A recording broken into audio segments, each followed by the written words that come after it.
Let's talk about the next conference championship game, Buffalo at Kansas City. You were wrong with that one. I Yeah. mean, you said to be the man. I said, to quote Ric Flair, to be the man, you gotta beat the man. You said that the man was going to be beat. What happened, champ? Look, hey, I wanted it to be Josh Allen, and not because of all of these frugal reasons about I don't want to see Taylor Swift in the Super Bowl and all of that other foolishness. It that's besides the point. I it doesn't matter about that. That if you're worried about Taylor Swift when they only show her for 30 seconds a game, then guess what? You are not really paying attention to the game. You're just looking for some crap to complain about if you want me to be honest with you. But I digress. I'm just being honest with you. It seems like I don't want to see Taylor Swift in the Super Bowl. She's only shown for 30 seconds a game. 1 second, boom, and then it's gone. So cut it out. I think I Taylor want. Swift isn't the only problem that people are fed up with the Chiefs. I'll say this, and I said this in a video I made about an hour ago. It's always, and this is real life as well. This is real life. This is not just football. Football is a microcosm of real life. It's always a fun and feel good story when you see the underdog finally win. Always. It's always good. It's a feel good story. It's like, oh, Refreshing. it's refreshing. It's like, man, because when you think people don't understand the heartbreak, and I understand why the Kansas City Chiefs fans are the way they are now. It's like, look, we won, we was in the first 2 out of 4 Super Bowls. 2 out of 4 we went to. We lost against Lombardi's Packers, and we won the last one that was the last time that the AFL and the NFL were against each other before it became the AFC and the NFC. So we won that last one. Then we went years with Todd Blackledge at the helm. That did Correct. not work out. Then, we lost Marv Levy. He goes to the Bills, and he becomes one of the greatest coaches of all time, although he didn't win a Super Bowl. Then we finally get Marty Schottenheimer in 1989. Go to a few go to a few AFC championships, we lose. Even got Joe Montana, we lost. Then when it got Dick Vermeil, he won a Super Bowl, greatest show on turf. He get there and has one of the most highest powered offenses that you ever want to see with Priest Holmes and Trent Green. Man, dang. Herm Edwards, same thing. We finally get our guy in Patrick Mahomes, and we win a Super Bowl. So it's a feel-good story. A team that hadn't won anything since the fourth Super Bowl, now they win. But people get real ticked off when you start winning a little bit too much for their comfort. And like I said, it's not just football. This is real life. They start getting real ticked off because why? You're going to start getting that superstar treatment. And everything that's happening with the Chiefs, it comes with winning and it comes with the territory. It comes with it. The superstar girlfriends, you being a high profile team, you being on State Farm commercials, you're being all over the screen. It comes with that territory. That's what winning brings. As well as the potential to three-peat. Exactly. And the thing is this. Look, much like in the NBA, where people do not want to see LeBron eclipse LeBron James, although Brady was hated during his era when he was winning, now that he's retired, you can rest assured there's that same sentiment with Tom Brady when it comes to Patrick Mahomes. They don't want to see that legacy eclipsed. Right. So, yeah, that's what happens when it comes to you winning. You go from being the underdog, everybody, yay! Then you win again. Yay! Then you win again. Oh, you winning too much now. So it's football is a microcosm of real life, if you really want me to be honest. As far as Josh Allen, I wanted him to win because I felt like he was the most deserving. This is one of the best carry jobs that you ever want to see. He didn't get Amari Cooper till later in the season. He really didn't have, outside of, I will say, James Cook. Outside of James Cook, he didn't have that other superstar that really stood out. He didn't have that other superstar. It was like a real carry job. It was that defense and Josh Allen and that offense. And you wanted to see him win. Mm-hmm. Not only that, I saw the Buffalo Bills go to AFC championships and lose. I saw the four straight Super Bowl losses. I saw the fact that they didn't get back to the playoffs until Tyrod Taylor became the quarterback. And then finally they got their quarterback in the form of Josh Allen. Now they're back on the rise again. So yeah, it's a feel good. That's a feel good story. And I'm like, okay, Josh Allen, he made All Pro this year. He did it. He slayed the dragon when he played Lamar Jackson and beat the MVP. Now I want to see if he could do it again. And he did it in not so well conditions when it came to Buffalo as well. So you thought that this was just destiny. But unfortunately it wasn't to be. And the thing is, he didn't play a bad game. He gave it everything he had. He didn't play a bad game. He played good. Yeah, he played damn good. It wasn't a lot of it was some mental mistakes here and there where he almost threw an interception or two. Fortunately, that did not happen. He was nervous, but he played a fairly good game. He played a real good game. So it's just that team is just overbearing. They're like the Bulls, champ. It's like Yeah. the Bulls. It's like, I almost had your behind, but it just wasn't to be. And I Could it just be? wanted Josh Allen to win, at least get him at least to the Super Bowl.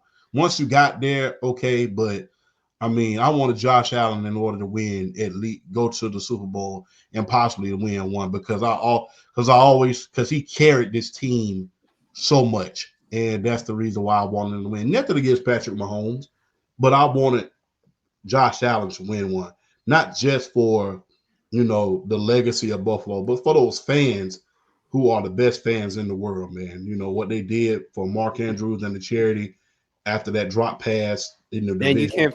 you can't think of a better fan base than them, and in fairness to them, they've been consistent. They did it with Tua Tagovailoa with his Mhm. foundation. They've done it with Lamar. They've Mhm. done it with a lot of people. If if more fan bases were like the Bills Mafia, it would be easier for us to go to football games, man.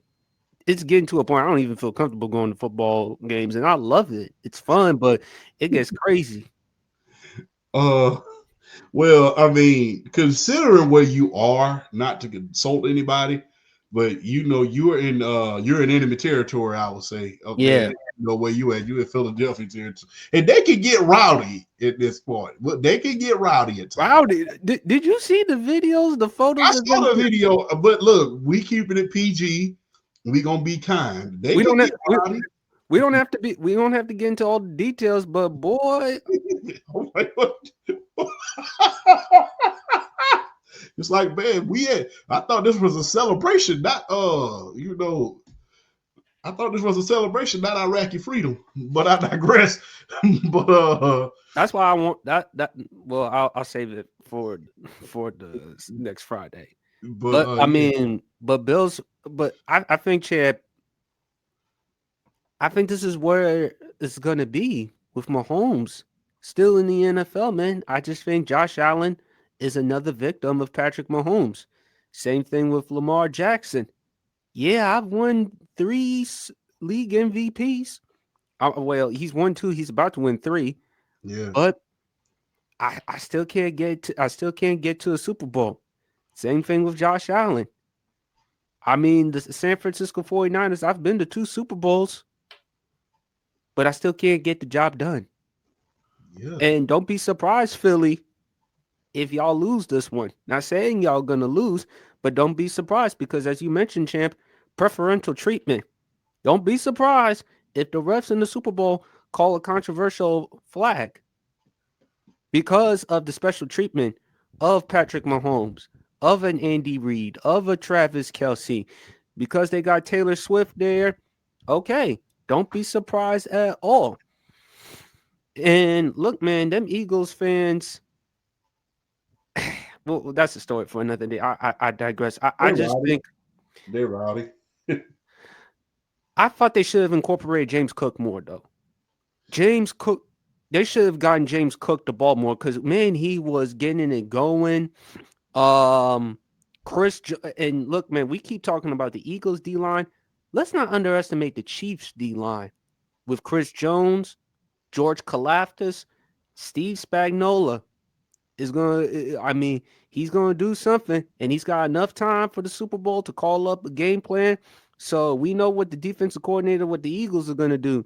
But don't sleep on Steve, man. And I think Patrick Mahomes, when he needed to, had to get the job done, using his legs, showing people, hey, I know I got a big time arm, but don't underestimate my legs. Travis Kelsey, still, come postseason time, a different story. The X factor was Xavier Worthy. Just how the way he was playing had motivation because remember, the Bills, they could have drafted him, right, champ? Yeah, it's quite ironic. There was two people on that team. It's two people on the Kansas City Chiefs that you could have drafted, and Mahomes and Worthy. Mahomes and Worthy, and yeah. Although you got Josh Allen, but it worked out the way it was supposed to.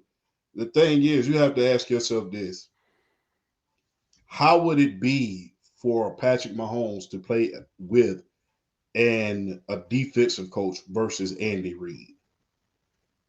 I I think he don't would have think, been successful, but just not not as successful. yes. I don't think he would have been as successful with a defensive coach. Josh Allen is built for Buffalo. He fits Buffalo much like Jim Kelly did back in the 90s. Right. That hard nose, no finesse, straight ahead type of guy that can really do some things. So it wasn't bad. I mean, people are, well, it's kind of like the Babe Ruth. I mean, it'd have been different if they didn't have a quarterback at all and they would still having Tyrod Taylor. But, or, even worse, what's the other quarterback name? Who? Um, Nate, Nate something. Nathan Peterman? Yeah, Nathan Peterman, that was atrocious. I think he had one. I think he went 1 for 10 and had 4 interceptions. But 5. In his 5, in his debut against the Chargers, he threw 5 picks. ew, that's nasty. That is nasty. But yeah, I mean, you got a good quarterback on your hands. You have the potential in order to win one. Their careers are not over yet, and like I said, you don't.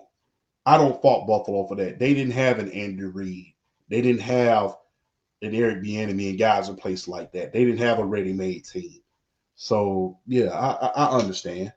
But as far as Kansas City, man, every year it's like you think it's gonna be, and if and I said it at the beginning of the year, if there was every year where I would not blame them for not getting to the Super Bowl, it was this year because people forget it was so many distractions going into this year. You had the Oh Rasheed my Rice god. incident.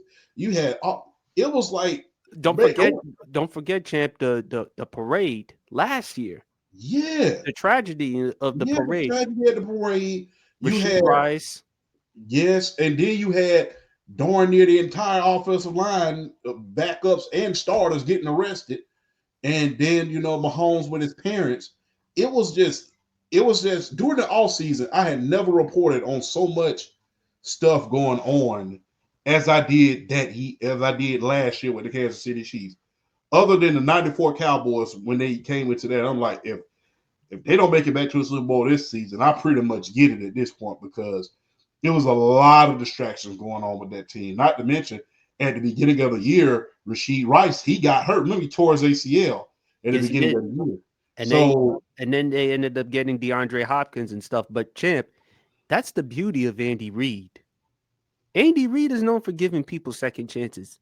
Andy Reid has had a bunch of people that have had a checkered pass or distractions. But the beauty of Andy is, hey, if I give you this opportunity, don't mess it up. And say what you want about Andy Reid, but that's one of the reasons why he's so revered, man. He's known for giving people second chances. He blocks out the moments. And plus, he has a lot of confidence.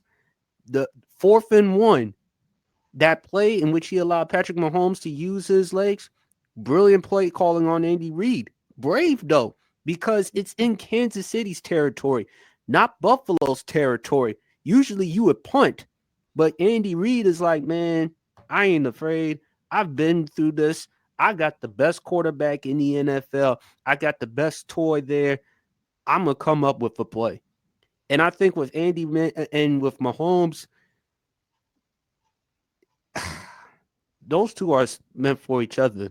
Because yes, champ, we could talk about how Mahomes would have been if he went to Buffalo, but how would Andy Reid be without Mahomes? He still would be successful. Great coach. If you put any quarterback with Andy, he'll get the most out of them. We've seen that. Michael Vick, Donovan McNabb, Alex Smith, Patrick Mahomes' predecessor. Would he win a Super Bowl? Would he win a ring without Mahomes? We've seen him get to one, but I would doubt it. he win one? I doubt it too. Which is something that Mahomes or Reed, they're going to have to answer, kind of like with Brady and Belichick. Which one is better without the other? That's another chapter that Patrick Mahomes has to answer. But with Mahomes and Big Red, that is a great duo because Andy, with his brilliant play calling, and with Patrick Mahomes, the arm and the improvisational skills that he has. And look, if you're Tyreek Hill, you got to be furious because even though you went to South Beach and you've had great seasons individually, but man, I could have stayed in Kansas City. They wouldn't offer me as much money compared to Miami, and I'm living in South Beach, but at the same time, I left a dynasty. Well, I wouldn't look. I don't blame him for taking the money though. I don't blame him for taking the money. But the thing is, understand this. I don't understand why you're furious. You have one thing that a lot of receivers in this generation don't have. Justin Jefferson doesn't have a Super Bowl. A lot of the great receivers in this league don't have a Super Bowl. And so I understand that you're not used to, not being in the playoffs, but guess what? You chose to come here in order to build something. So realize what the mission is and what the mission is to accomplish. Because outside of Josh Allen, you really don't have a threat in that division as of yet, I would say. As far as Andy Reid is concerned, I don't think he would have won. I take that back. I think he would have won one eventually because people have to remember this. Before Patrick Mahomes took over, that offense was top three every year Alex Smith was playing there. Particularly in 2017. And speaking of which, a certain individual on that roster that was there this year, Kareem Hunt, had it Yeah, not been for the incident for Kareem Hunt, champ, the following year in 2018, the year when Mahomes won the league MVP, 50 touchdown passes over 5,000 yards, had it not been for that incident, which led to his departure, Kansas City probably would have won a Super Bowl. they probably would have three-peated early because, yeah, because that was the missing link that they were missing during that. Because because you get a guy in Kareem Hunt who the year in his rookie year led the NFL in rushing, was on pace for another 1,000 yard season, but also can catch the football and Mm-hmm. can run the routes. I mean, let's not forget his season debut against the New England Patriots the year when 2017. He torched them that day. Yeah, and I agree wholeheartedly. But if it had not been for that, we'd have been talking about one of the greatest dynasties, even more for our Super Bowls. I mean, we'd be probably putting him over Brady right now because I think that he would have been an X factor not only in the AFC Championship game, but the very next year when they went to that Super Bowl as well. So, unfortunately, but I mean, it turns out things happen the way it is because he's back on that team now in position to win a Super And Bowl playing effective. and playing effectively. So, but I think he would have won one, but up at this magnitude, I don't think so. And not to mention, man, this is his 300th win. And look, there's only a few coaches who have 300 wins: George Hallis, Bill Belichick, Don Shula, and now Andy Reid. He only needs He only needs 50 wins in order to break John Schuler's record. And he'll probably, if he coaches for the next 5 years, he'll probably have that less than 3 years. Yeah. So I, it's good to see Andy Reid get his props because especially after he went through with Philadelphia, them wanting him fired darn near every single year. We got to get rid of him. We got to get rid of him. We got to get rid of him. So, and although Philadelphia got their just due and won that Super Bowl, it's like, what if Andy would have been here? But they got the Super Bowl, but you have to think and put that in the back of your mind. What if Andy had been here? But gotta ask yourself that question. But I really think that as far as Patrick Mahomes and this dynasty, they were meant for each other, kind of like Joe Montana and Bill Walsh were meant for each other. Kind of like how Terry Bradshaw and Chuck Noll was meant for each other, like Jimmy Johnson, and although it was short-lived, Troy Aikman, how they was meant for each other, how Brian Greasy and Don Shula was meant for each other. So I don't think it could have happened one without the other. Because although Patrick Mahomes was talented, Andy Reid is a quarterback whisperer. He helped develop Brett Favre. He helped develop Mark Brunell. He helped develop Kurt Warner. It, You got to remember all those three guys, you and know, also, Andy Reid got tutelage from the great Mike Holmgren, yes, from the San Francisco 49ers dynasty. 49ers. So, I mean, and not to mention, look, he had, Vic wasn't even going to be the starter that year. It was going to be Kevin Cobb. Cobb, And but Kevin Kevin Cobb was Cobb got playing pretty hurt. good. He did. Pretty good until he went down. Not to mention, you got to think. Remember that year when Donovan McNabb had broke his leg. Remember Yes, I he had remember. yes. Remember when AJ Fieldy came in there? They won all those games until Donovan came back. He's a quarterback whisperer, so he would have won a Super Bowl eventually. But in this magnitude, and to put you in conversation in greatest of all time, Probably not, but at least probably maybe not. one One. before. But with Andy, though, and this is why Andy, I wouldn't rule out the possibility he has a chance to surpass Belichick, champ, because he's had success without Mahomes. He's having the success, but unlike Belichick, he's gotten ahead with the times. Even as he gets older, he's evolving, he's changing. And if he three-peats, champ, I think he's a top Mount Rushmore coach. You can make that argument for Andy, but if he wins this one, he can make a case. And if he continues, depending how, if he wants to continue coaching, he has a chance of becoming the GOAT because he has the championships. I don't think he needs to have six. And that's the thing. LeBron does not have 6 rings like Jordan, but you hear a lot of people say he's the GOAT because of what he does as far as making guys around him better, doing much more with less. You can argue Jordan, champ. I don't have a problem with Jordan over LeBron, but you could argue Andy Reid because with Andy Reid, it seems like anytime he doesn't have to do as much, he doesn't have to be DYJ, do your job.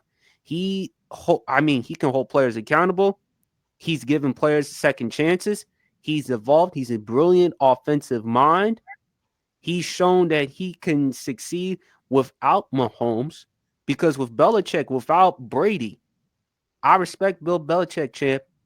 But what happened when Brady departed? He made the playoffs for 1 year, He but I made will. playoffs 1 year, but Mm, after that, and think about it, champ, the football moves that he made. yeah, So as much as we give Belichick credit, we gotta hold him accountable with some of the football moves. yeah. But the crazy thing is, not too many guys are successful without their legacy quarterback. I mean, although Chuck Noll went to an AFC championship with Mark Malone after Terry Bradshaw retired, it was never the same. Mm-hmm. Although Don Shula had arguably the greatest quarterback as far as pure talent of all time when it came to Dan Marino, Reno. it was never the same after Brian Greasy and Earl Moore left Miami. I mean, in a lot of cases, it's hard to replace that legacy quarterback that you're tied to. Not too many coaches get that second one, even with the great Mike Holmgren himself, who Andy Reid has surpassed. You know, when your idols become your rivals, who he has surpassed. Although he had that great success with Brett Favre, who that's gonna put him in the Hall of Fame because remember, Green Bay was nothing when Mike Holmgren got there. Right. Although he was able to take them to a Super Bowl with the Seattle Seahawks with Matt Hasselbeck, he was not able to win one for the thumb without his legacy quarterback. So it's very, very hard for these coaches to win without your legacy quarterback. Even in Don Shula's case, Dan Marino was 10 times better than Brian Greasy. So it's very, very hard to win without that legacy quarterback, especially when your organization is in a transitional stage.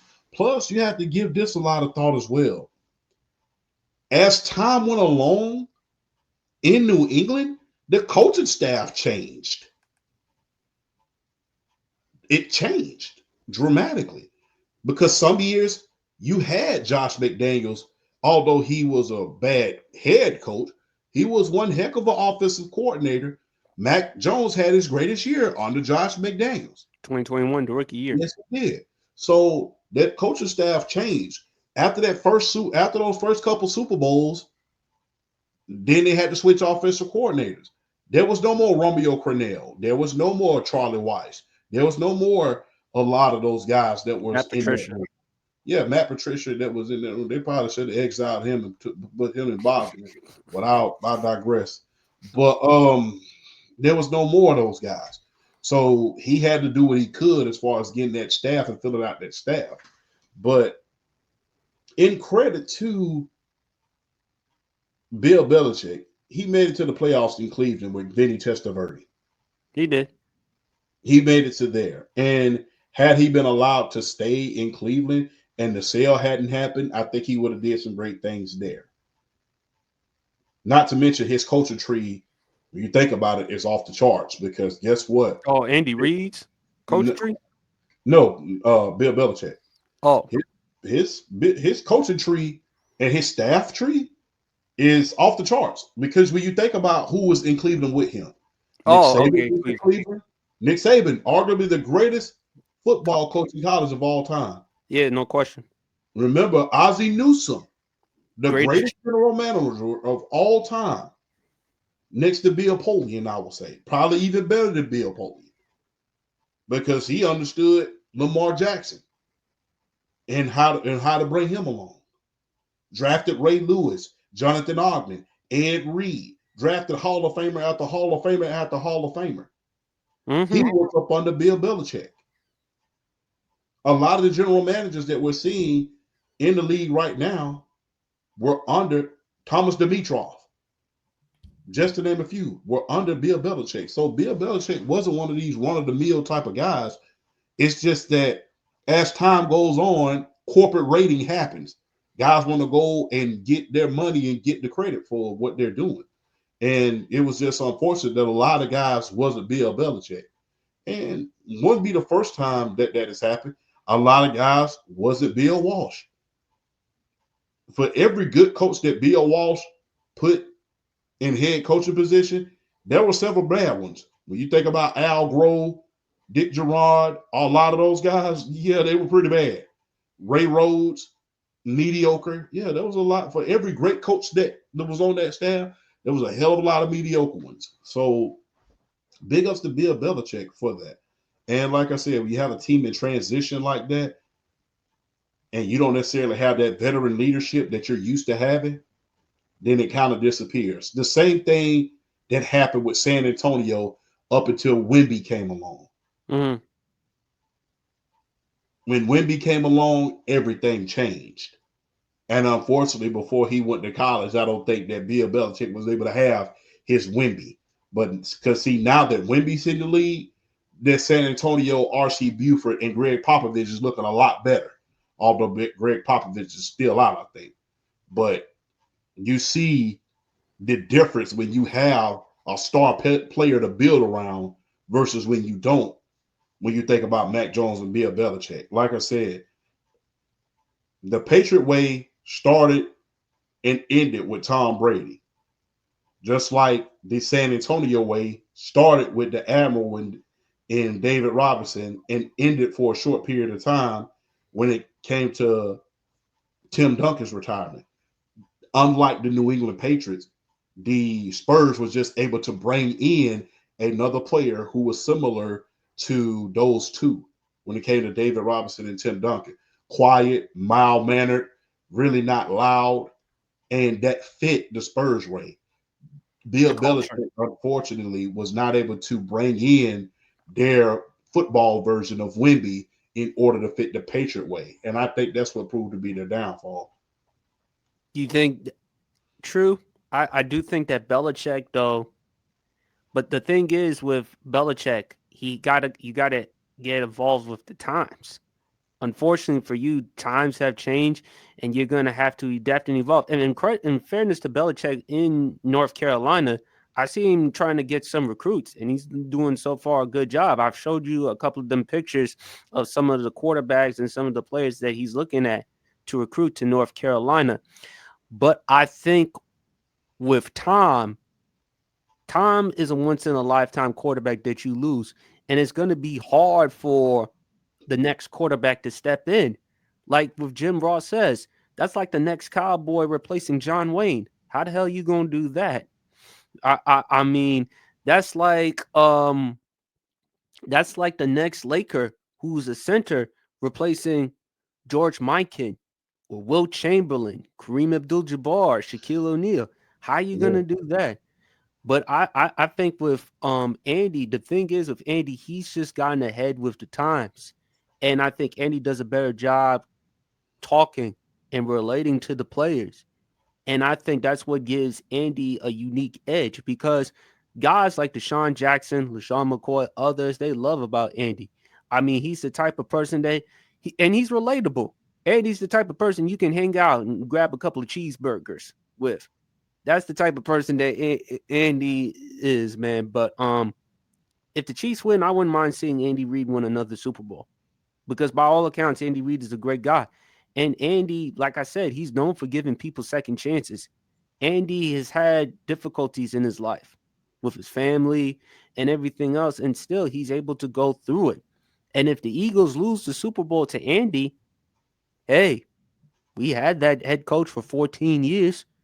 Andy Reid is nothing but class, and he's a great human being. Mm-hmm. I think for Buffalo, man, it's gonna be tough. But this is what happens when you don't dealing with the Kansas City Chiefs. No matter what Josh Allen or anybody else can do, Patrick Mahomes is like, I can do better. And that fourth down play, though, champ, did you thought it should have been a penalty? The one in which Allen threw that Dalton Kincaid dropped, did you felt like it should have been defensive holding or pass interference? To me personally, and I'm not just, and I'm keep in mind, I'm not a Kansas City fan. If you ask me, that play was broke up before it even started because they had already put the heat on Josh Allen. I didn't even think he was going to get the throw off because it seemed like the minute that he hiked the ball, Chris Jones and company was back there with him. So I really can't call that, but Dalton Kincaid had it in his hands. He had it in his arms. You got to catch that.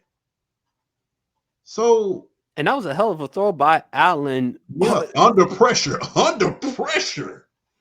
So that's what makes him so unique, though.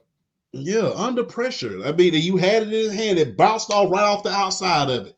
You had it in your hands. So people can talk about the refs all you want to. It's crazy how you could play mistake-free football and still lose. But that just goes to show you the power of that dynasty, man. I mean, it just goes to show you the power of that dynasty. That dynasty in the form of Andy Reid and Patrick Mahomes, that is something special. And I doubt, and look, I I'm not gonna say I doubt that we'll ever see this again because we thought that we wasn't gonna see another Brady for a long time. Because we I didn't didn't either. yeah, we didn't see after Brady won the first time, we didn't see another dynasty for a long time. We thought that a lot of these run of the mill teams who won was gonna be another dynasty, but they never did. But it was just like I said, I don't think that when it comes to player coach talent, I think these last two generations had some of the best. When you think about Brady and Belichick, when you think about Andy Reid and Patrick Mahomes, best quarterback coach duo arguably of all time. And that's amazing, man. I mean, as a fan, I'm loving to see it, man. And it's going to be interesting to see what kind of discussions happen if they're able to do a three-peat. Because I compare it to this. I compare it to this. Do you remember this?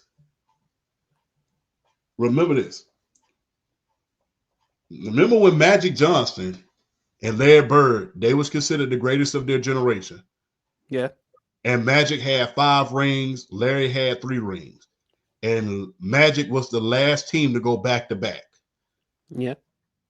Discussions are going to start happening simply because of this.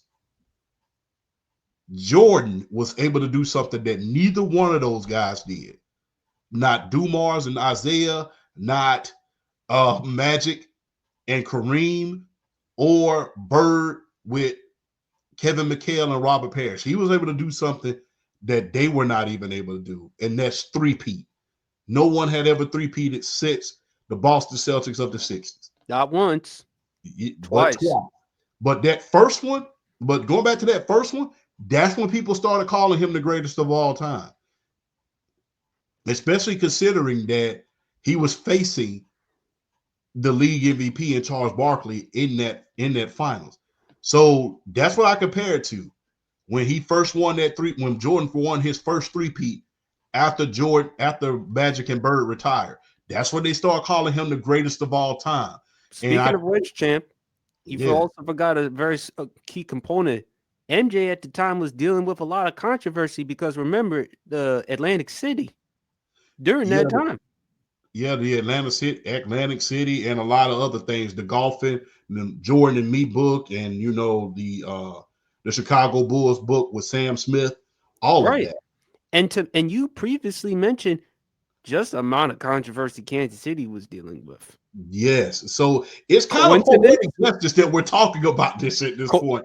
Coincidence? It's coincidence with a chance to three-peat. So if the only thing is, I'm hoping that Patrick Mahomes or Andy Reid don't decide to retire the next year. But let's hope that doesn't happen.